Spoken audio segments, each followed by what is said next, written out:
Good morning, everyone. Welcome back to the Scholars Table, where ambitions meet global stories that are redefined. On today's episode, I want to take you deep or inside Hopkins to showcase the real graduate school experience at Johns Hopkins. So, this is going to be an unfiltered conversation about the graduate school journey and the impact the graduate school has on students. We are going to be hearing from two students who lived it at the highest level. So joining me today will be a recent graduate from a dual MPH and MBA program who also served as the immediate past president of the Student Assembly, overseeing more than 300 graduate students, 3,000 graduate students at the Bloomberg School of Public Health. His work bridges medicine, business, and policy.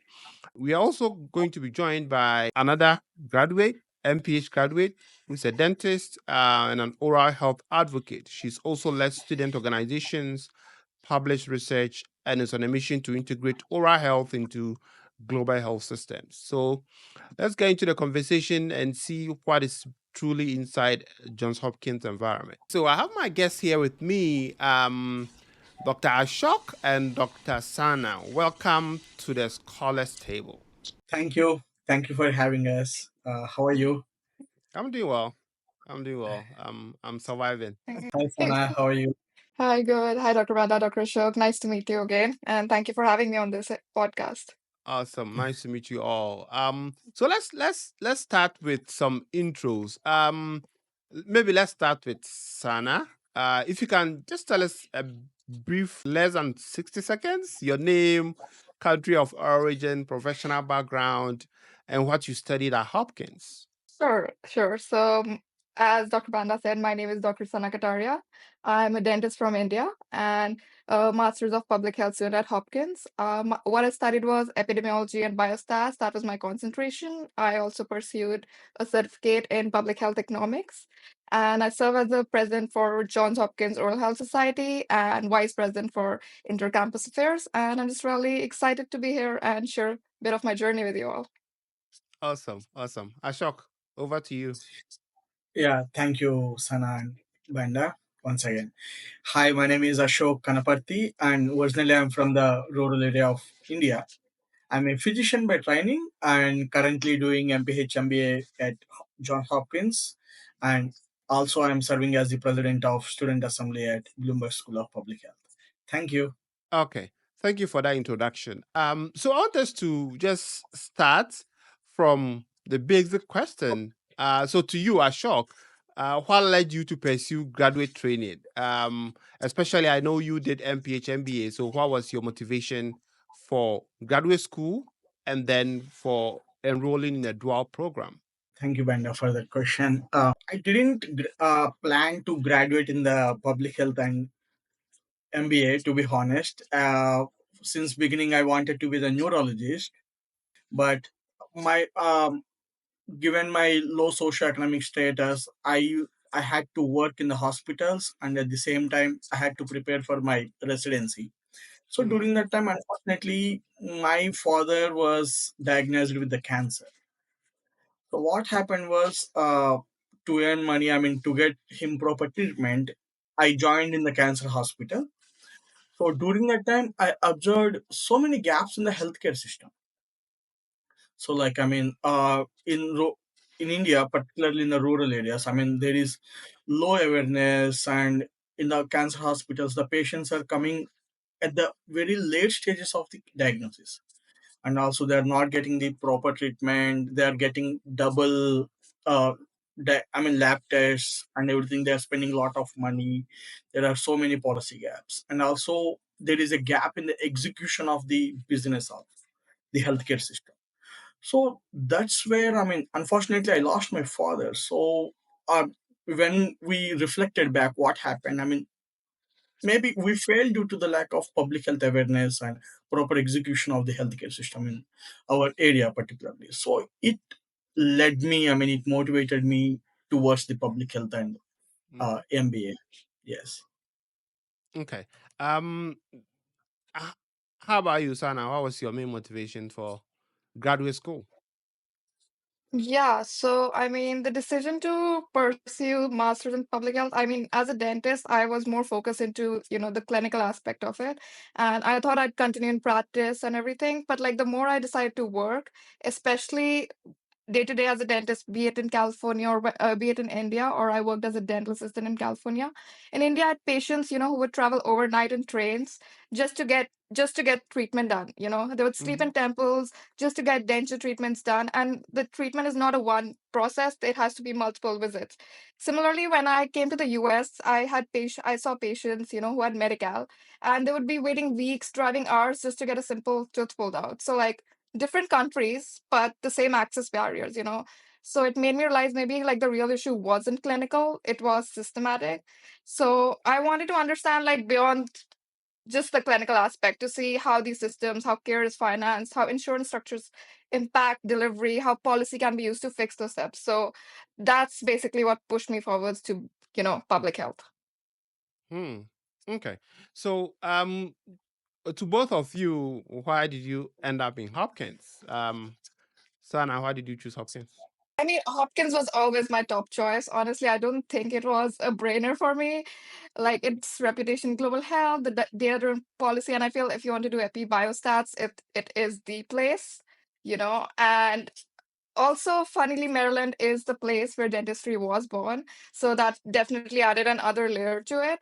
And one of the things that I really liked about like Hopkins, like compared to other programs, was the flexibility of the MPH program. You're not logged into one rigid track. You can build your own path. So in summer term, when you come in, you go. Everybody goes to the same classes, but after that, you can mix and match. I know my friends who decided initially to go to epidemiology and biostats and concentrate. And by the time as time grew by, they were like, you know what? I want to go into policy. So I stick Yeah. with concentrate, yeah. So I stick with concentration and I added a layer of certificate in health economics. So like I would never think like I would do all of this considering my background. And I wasn't stuck in one thing. I could like test out and everything. So like Mm-hmm. it's a place you can mix methods, policy, practice, whatever fits your goal. So like that kind of customization isn't really common. So like it made all the difference for me. That makes sense. Ashok, any addition to the Uh, rationale for Hopkins? I mean, for me, choosing Hopkins wasn't too hard once I looked at the bigger picture, actually, because, like Sana said, I mean, academic strength, global reach, and also, luckily, I got the generous financial support. I'm a Bloomberg scholar, Carey scholar, and Dean scholar, so I got a generous amount of financial support, which made a decision a lot easier. So, and also, it felt like the school really believed in what I wanted to do. Yeah. Awesome, awesome. So, well, that pretty much sums up most of the reasons why a lot of us thought Hopkins was the best environment to have graduate school training. So we would like to talk about the admissions process, decision making, and the processes that you took before you got yourself into Hopkins. So I know this episode is mainly to talk about your experience whilst in graduate school, but we can't talk about that without actually looking at the process you went through to get into Hopkins. So maybe starting with Sana, can you just briefly walk us through how the application process was like to you, and then were there any surprises along the way? How many offers did you get? And how did you evaluate your options? So I would say chaotic in the most character building way. First of all, I think I didn't start early, which I think is a lesson. I think we should definitely start early.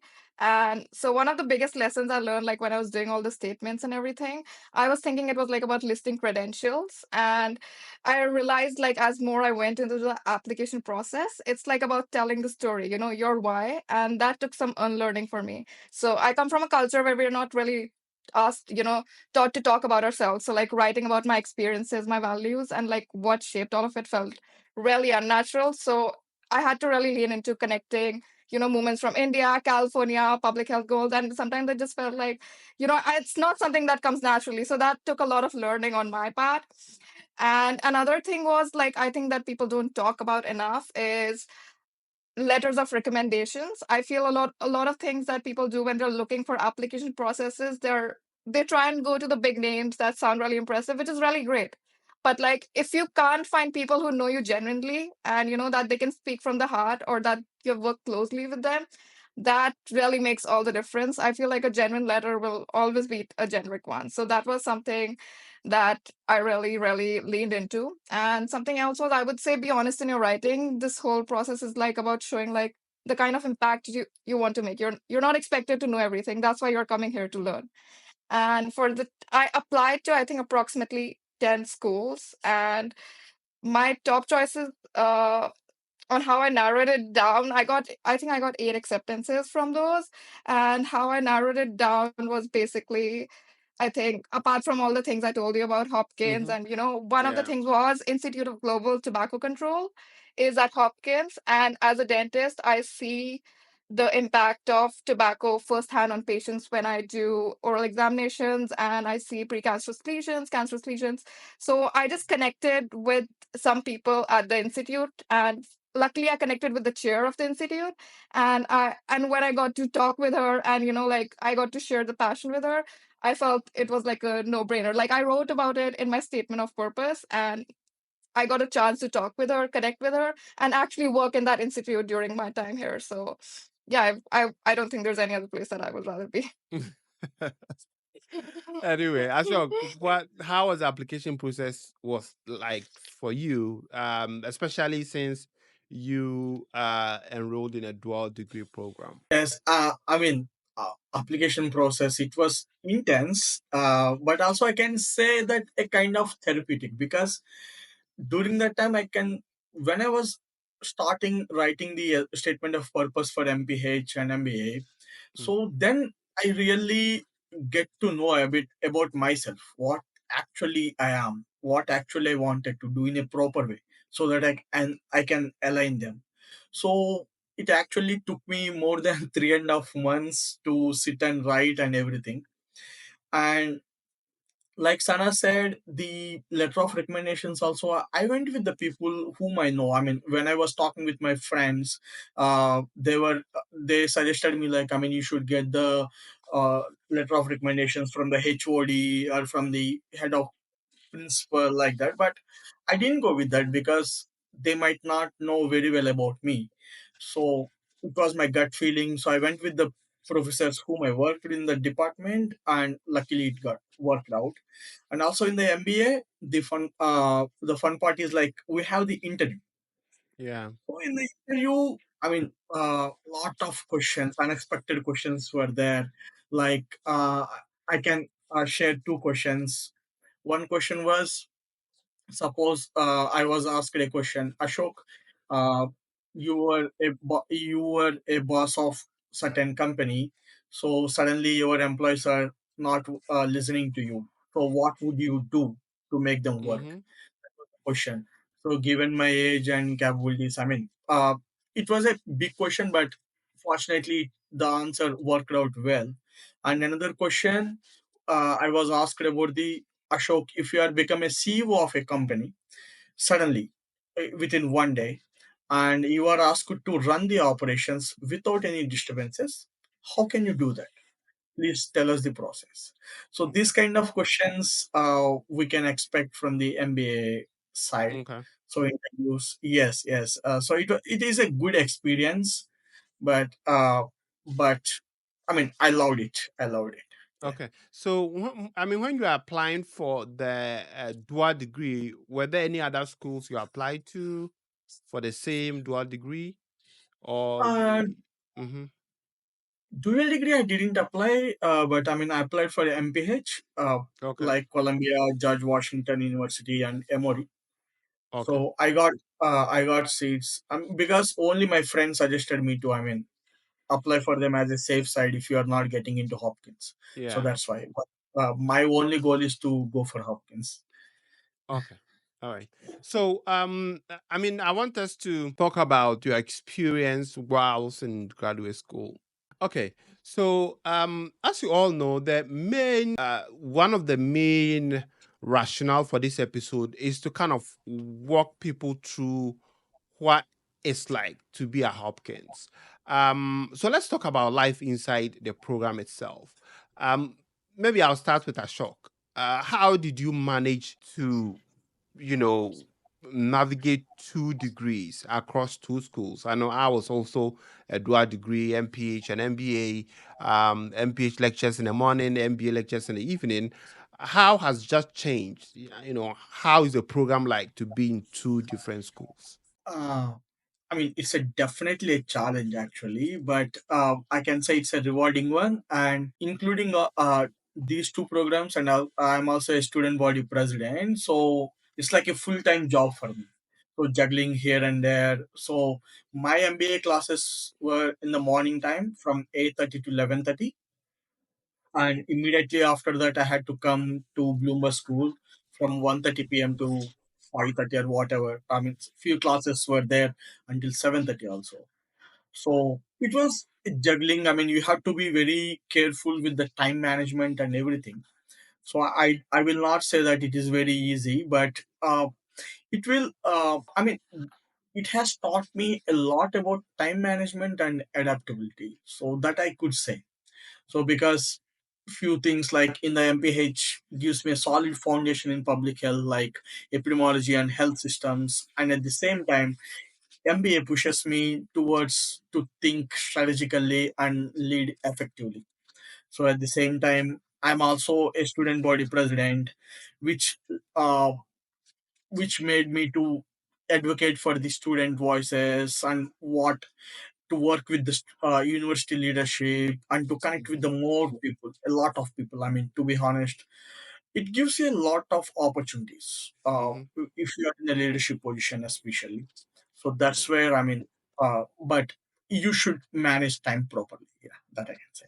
Okay. So, Sana, how about the MPH program? What's in the Hopkins MPH program really spoke to you? Classes, projects, or people that helped shape your journey? I mean, it's really hard to pick on. I feel it's like really a combination, be it my capstone, practicum. So my capstone focused on chronic opioid use and where, it pushed me outside my comfort zone, like big statistical coding or understanding how clinical issues are studied and using health economics to address it. So that was something that was really interesting.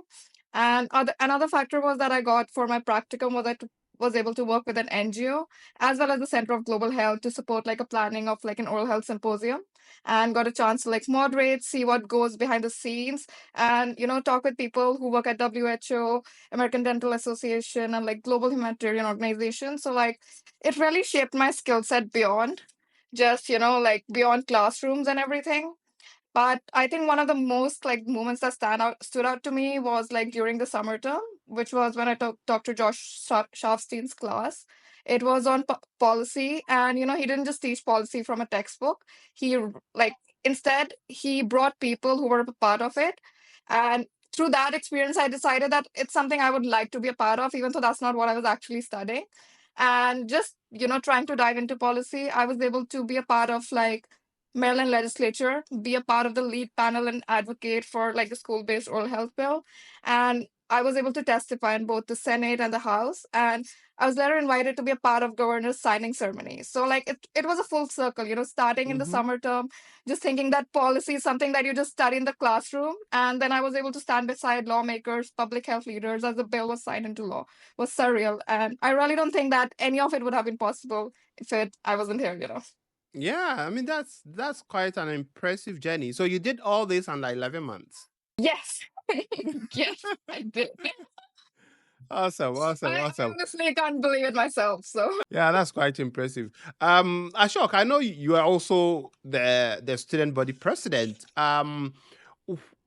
What did that leadership role, what experience did you get from that, and what other experiences do you have? I know, like you and I, we've met in a couple of parties before, but what experience did you get from leading such a huge institution?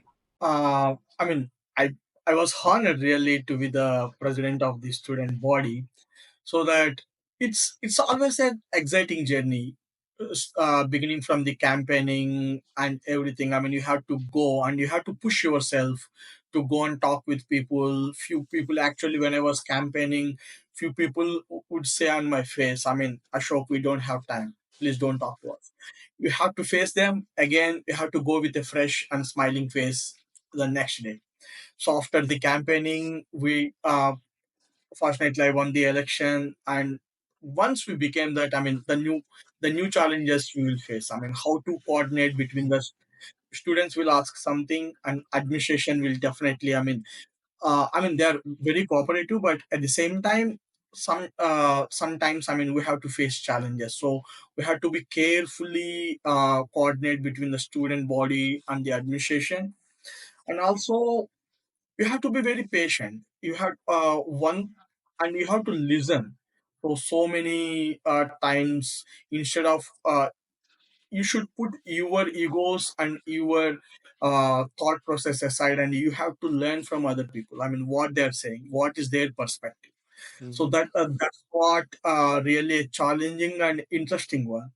So once we get that, and we usually have a lot of events. So we used to do a lot of events. We have to coordinate with lot of student groups as well. Yeah. So luckily I got the best team. I mean, Sana is also one of my team member. So intercampus. So this is a very great journey. But one thing I could say, it is not an easy path. So Yeah. you have to sacrifice your sleep. You have to sacrifice your personal life. So usually, luckily I'm a light sleeper, and also I sleep less. So it helped me a lot. Yeah, Yes. I can imagine. I mean, being a dual degree student and also being the student body president comes with a lot of responsibilities. Um, so I want us to look at your academic experience. Uh, what really stood out to you, or what was, let's say, um, how did you go about selecting your courses? What courses were, most interesting to you? Um, and then you can talk about any specific mentor or advisor that you engaged with that really opened doors for you. Yeah. Maybe I'll start with Ashok. It's my favorite question, actually, because I mean, when you are saying about the mentor, I always go with the Paul Wong. He's an MPH. He works in the MPH department.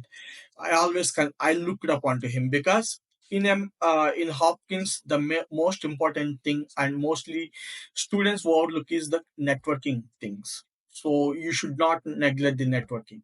That one skill, that one suggestion I got from Paul Wong, and it helped me a lot.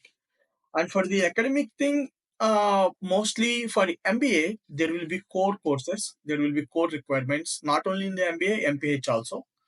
So my interest is towards the health systems, leadership management, and towards the health systems in LMIC. So because in the future, I wanted to see myself as a global health leader. So I selected courses related to that. And one of the interesting course I could say is health advocacy, and also uh, another important interesting course, I mean, health systems in LMIC countries. Hmm. And in MBA, if you ask me, uh, business communications and operations management, I mean, those both are very good. I mean, the business communications, usually students, I mean, when we were taking this class, we thought, hey, it's a normal class. No, I mean, it helped us to uh, develop the communication skills, how to present yourself as a leader and Hmm. everything. Yeah. These are classes I could say. That's interesting. That business communication is on your list of favorite courses in at the Carey Business School. Yeah. Sana, how about you? How was your experience like academically, course selection, mentor, all those things? So with course selection, because I was concentrating in epidemiology and biostats, a lot of courses already like taken with you. Like you don't really get a lot of choice. You can probably like fill in some classes. I decided to fill that with a certificate in public health economics. So it basically didn't really leave any space to customize my courses. But a course that really stood out to me was public health economics. I was not expecting to like it so much to the point that I would actually do my project in economics. And Dr. Ballrick taught one of the courses in public health economics, and I just connected with him, and he became my mentor for my capstone project. So it was really something Hmm. unexpected. I thought I'll just take one class in public health economics. I decided to take the entire series. And someone else who really helped me, I think, would be Dr. Murray. I think the amount of times I've come to her about issues about, like, I don't know about biostats, just about life in general. And Dr. Marie is the sweetest. She's always available. She's always hands on, and she'll always remember what you're working on. So I think without Dr. Marie, I would have definitely not succeeded in the program. So I think she's just a gem of person and just made the process really, really smooth.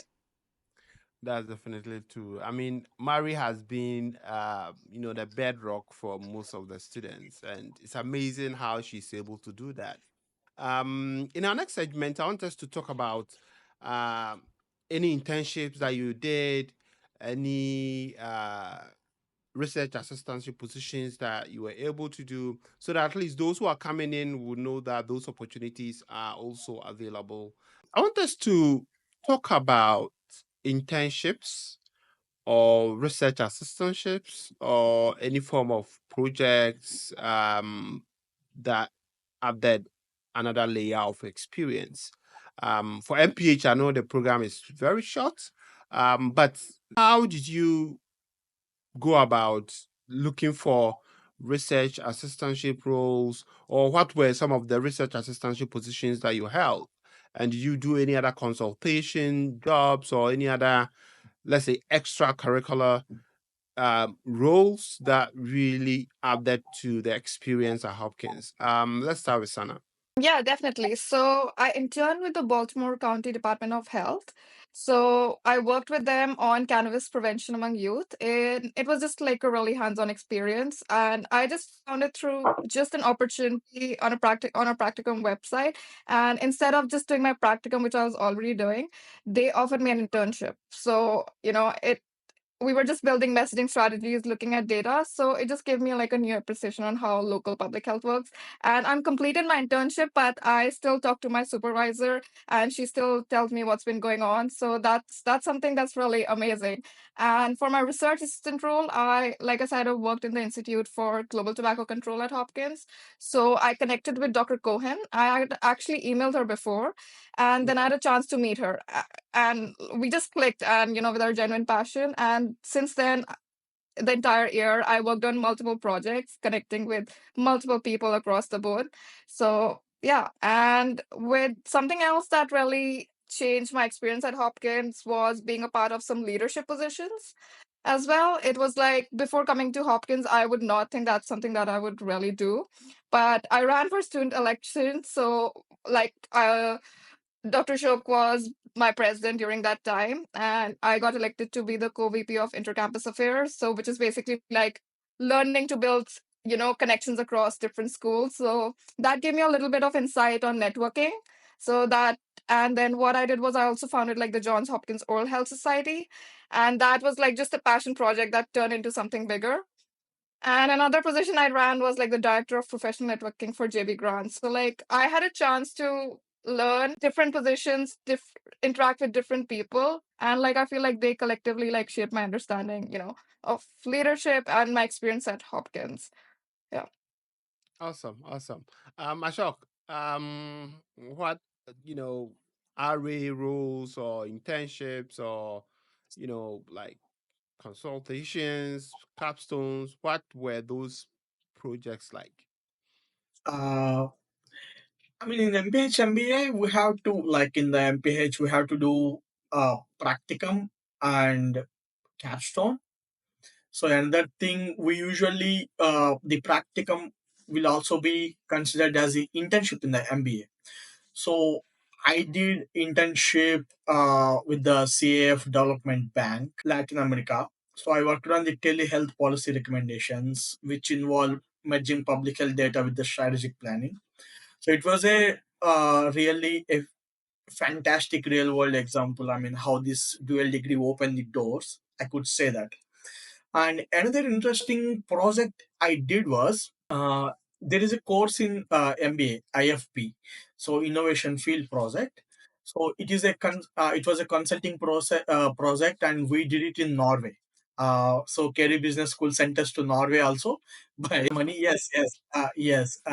So we worked on a market entry strategy for a neonatal health device in India and Pakistan. So the team was fantastic, and it I could say it was the perfect blend of impact and innovation, like where public health meets business in real and tangible way. And for RAs, I mean, no banda. You can see that. I mean, being a student body president, I mean, to apply for jobs. Yeah, So yeah, that's please go definitely ahead. understandable. Yeah, it would be too much to add an RA Yeah. job to it. Anyway, so I mean, how did you, Sana? How did you reach out to faculty, for example, for your RA job? How did you reach out to people to look for those opportunities? So what I did was I just found faculty who work in those places that I wanted to be, or they did research that was of interest to me. So I reached out to a lot of faculty and I emailed them. And some, Dr. Cohen, it was a chance that I got to meet her in person. It wasn't really something that was expected. But even for people who I email, faculty who I email, they all got back to me. They won't get back to you immediately, but they do get back to you. And they just set up an interview process after that. So she connected me to the supervisor, which is Dr. Kevin Welding.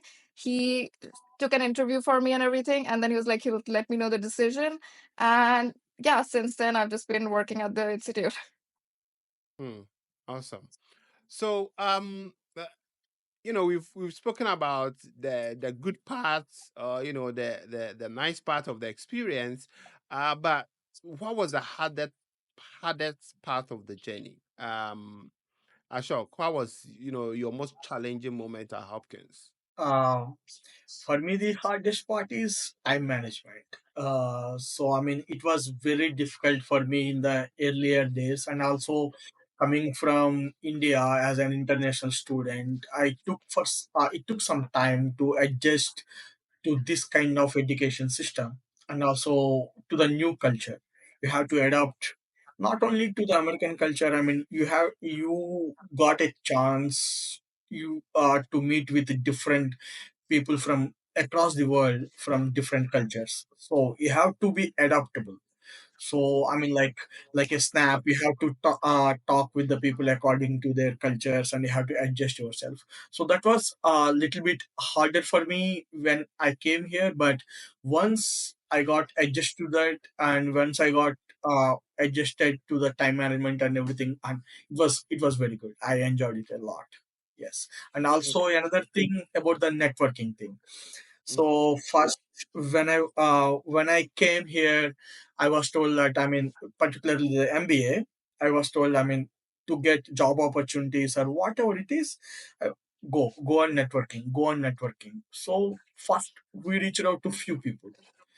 We were not able to get proper responses, and even through LinkedIn also we tried to reach out. No.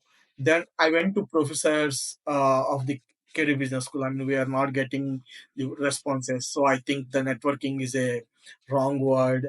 It doesn't work. But they gave the motivation. Ashok, this is the thing.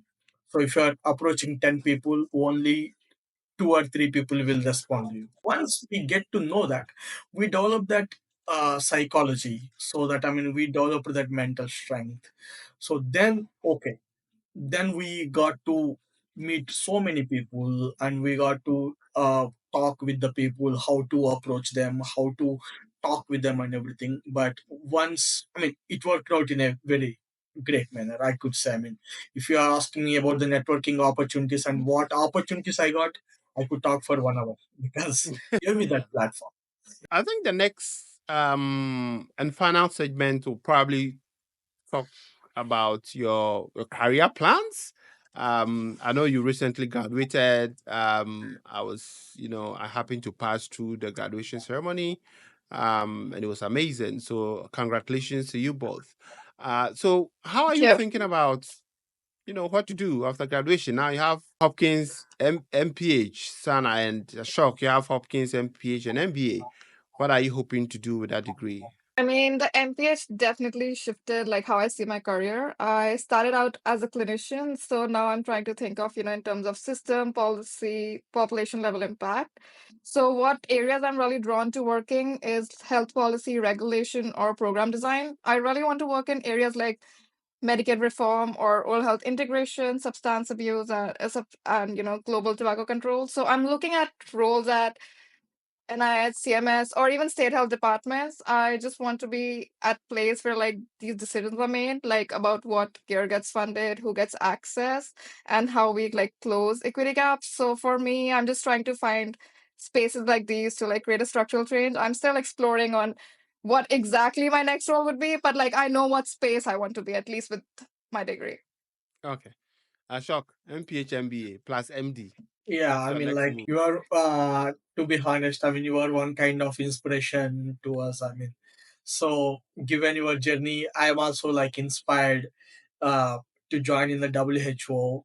So in the future, I want to take up a role where I can be able to deliver my abilities that related to the public health and MBA.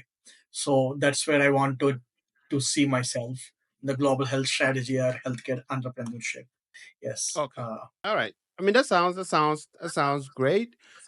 So for students who are thinking about applying to graduate school, what advice would you give them? Ashok, if someone's reach out to you and it's like, I want to apply to graduate school, I'm also considering maybe dual MPH and MBA. What sort of advice would you give that student? Uh, I mean, it's a wonderful question because during that time we didn't know all these things. So one thing I could say is be honest with yourself when you are writing the statement of purpose. So personalize. I mean, most likely align with your past, present, and future goals, and talk with people when you are writing an SOP so that you could understand yourself more. That one thing I could say, and another thing like me and Sana did. I mean, the letter of recommendations. Go with the people whom they know you. I mean, like don't go with the people who doesn't know you because they can't write what is the letter of exactly about you. So and also Hopkins look for that. And the third thing for the MBA interviews, one thing I could say is go through the Carey Business School website so that you could learn a lot about the Carey Business School mission and values. And second thing I could say, I mean, be confident. Don't feel overwhelmed when you are giving the interview. So just like be yourself. That I could say. Okay. Sana, any advice to prospective MPH applicants? I think first of all, like start with your why. Like be clear about the problem that you care about. That clarity will like definitely guide your choices and strengthen your application. And don't just apply for the name. Look at the curriculum, look at the culture and the kind of opportunities that students get in that school. See, is that a fit for you? And when it comes to your statement of purpose, don't just write your resume in a paragraph form. You have to tell your story, what shaped you, what drives you, and like how this program fits into your larger purpose. So they're not asking you to have it all figured out, and they're just saying that you have to be intentional. And I think last but not least, my advice would be for them to look at your LinkedIn. Like I still scroll through your LinkedIn post, even though like I've graduated the program and everything. Your posts are still helpful to me, and I know other students who message me on LinkedIn are asking me, I'm coming to this program. What can I do and everything? Or like, I want to apply to this program because people still reach out to you on LinkedIn. And I've Mhm. sent a bunch of people your post and be like, just follow Dr. Bada. So I think that would be one of my last bits of advice. Okay. All right. So before we go, what is your favorite spot in Baltimore? Ashok, what's your favorite spot? My favorite spot, two places I could take.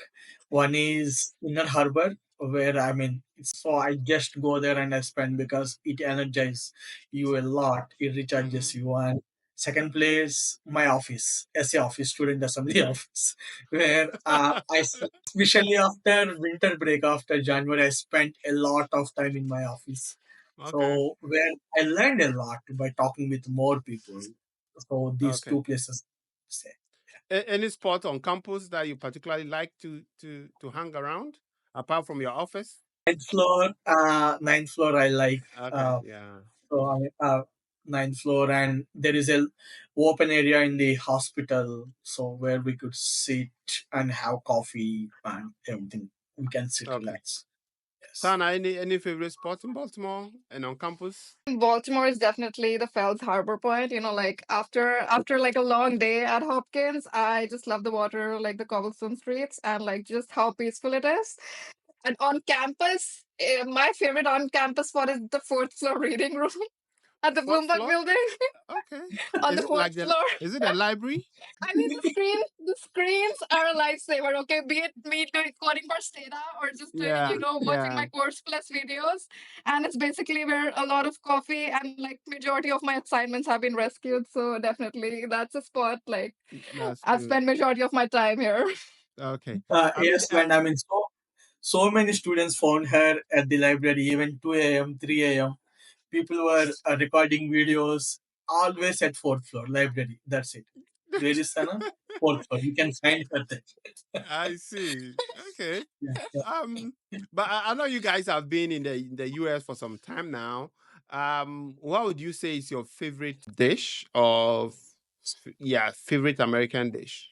Seafood broil, I could say. I mean, like crabs. I can say a restaurant few, Captain Phillips, Crafty Crab. I mean, though those both serve you a very good, tasty seafood broil. I mean, you will Okay. get the big crabs and everything. You have to eat it, so it will be fantastic. Yes, I love it a lot. Okay. Uh Sana, any surprises? I mean, I have Baltimore's best kept secret. I think no question for me. It's Ikiben. I When I first visited the school, the one name I kept hearing was Ikiben, and yeah, so I think I stand by it. It's Baltimore's best kept secret. So if you get a chance to come at Hopkins, or if you're just in Baltimore, that's definitely a spot to visit. All right. Well, I Yeah, think that brings us to the end of our conversation. But before you guys go, last words, 30 seconds. Ashok, 30 seconds, yeah. last words. Thank you. First of all, I mean, once again, I am saying that you are a kind of inspiration to all of us in the Hopkins. Before coming here, also, I mean, we came to know you. I mean, like Banda. Who is Banda? So like, and also the all the people, students who are incoming are the current students, I could say. Network more. I mean, I know all the students will give importance to academics, so please give importance to networking also, so that it is the thing, the networking only place you at the higher levels. Awesome, awesome. Sana, last words. Yeah, I know how hard it sounds when like you're looking at the screen and you're looking at all these people who went to Hopkins and giving advice and you're like, I don't know if I'll be ever able to do it. But honestly, just start, talk with Yeah. people. There's a lot of advice out there, and not every advice is going to stick to you, but just keep at it and just keep exploring options. Like don't be disheartened if you get a rejection. And there is a lot of things to do in public health. Public health is so broad. I feel there's a place for everyone here. So just keep at it and good luck if you're applying for the next cycle. Awesome, awesome, awesome. Yeah. So, Sana and Ashok, thank you so much for showing us what it really means to lead both from within Hopkins and outside of Hopkins, and sharing your journey through the program for students to also get a glimpse of what it's like to be part of this community. So, folks, there you have it. This is a special episode coming to you inside Hopkins. So, if you are contemplating on applying to graduate school, you have to start early. You have to, you know, make sure you go back and watch the video, listen to the advice that they've given, take notes, and also make sure that you are following the right sources. So if you're here, thank you for showing up. Until next time, stay sharp, stable, and subscribe. Take care. Bye bye.